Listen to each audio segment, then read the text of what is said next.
Pansit overload. Masarap. Guys, magluluto tayo ng pansit. Ito yung aking sasawag sa pansit. Ginigil.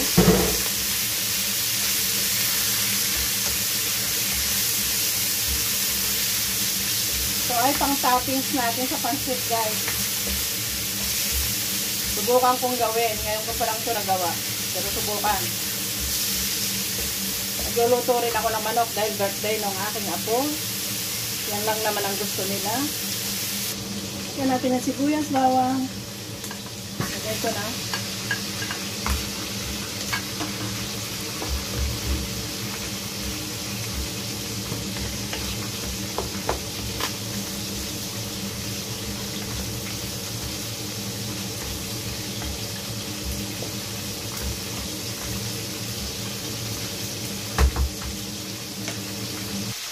Lagay ko yung carrots.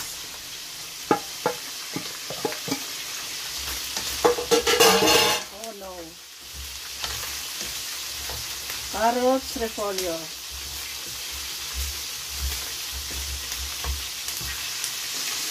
Lagyan natin ng tomato sauce. Tomato, yung sauce. Yung soy. Ano yan? Ano ba dito? Toyo. Tapos lagay natin yung repolyo.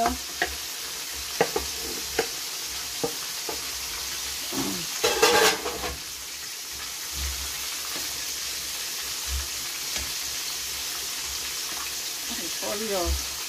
Okay. Yan guys. I-separate muna natin ito mamaya.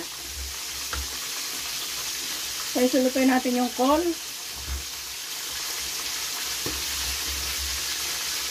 Pansit na walang kamatayan.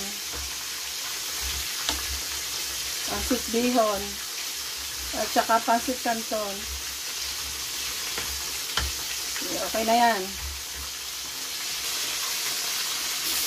Ito yung pinaglutoan ko kanina ng baboy. Yan, yung nagsasabaw ko. Pero lalagyan ko ng tubig dahil maalat. Ayan na guys, ang pansit, lagyan ko ng kaunting tuyo lang dahil baka umalat.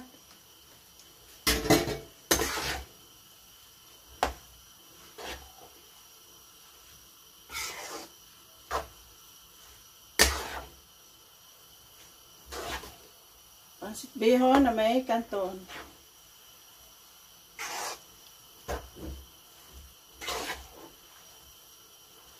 Yan. Okay na ang aking yan. Guys, medyo maya-maya pa. Oh. Isabaw-sabaw pa. Pansit bihon na ilagyan ko ng canton.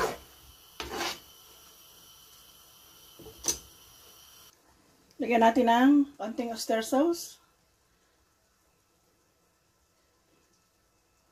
Okay. Kayo na lang bahala kung gaano kadami. Nilagyan ko ng gulay. Yan, pansit bihon.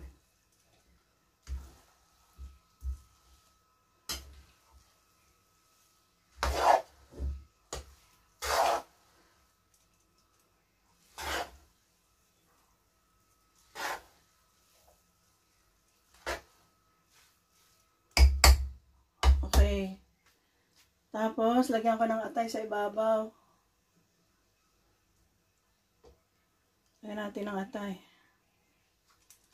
Tatapis natin yung atay sa ibabaw. Yan. Hindi makikita. Okay guys. Yan, luto na. Ating pansit. Yan, bihon. Guys, ayan na ang aking pansit overload. Guys, order na kayo.